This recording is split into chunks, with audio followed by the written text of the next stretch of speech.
নোংরা ভাষায় তাই পথভ্রষ্ট হয়ে গেছেন রাজু সাহেব নির্বাচন হওয়ার কারণে। হকাসাই সাহেব হল এই কথাটা হতমান ঠিক তাই পথভ্রষ্ট হওয়ার মতন হতমান তার যোগ্যতা আছে হকাসাই।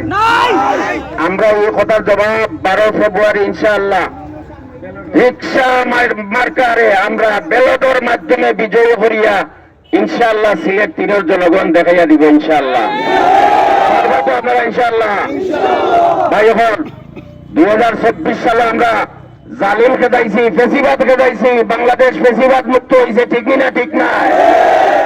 26 সালে আমরা বাংলাদেশে সদাবাদ মুক্ত বাংলাদেশ হিসেবে করতাম চাই, দুর্নীতি মুক্ত বাংলাদেশ হিসেবে আমরা করতাম চাই।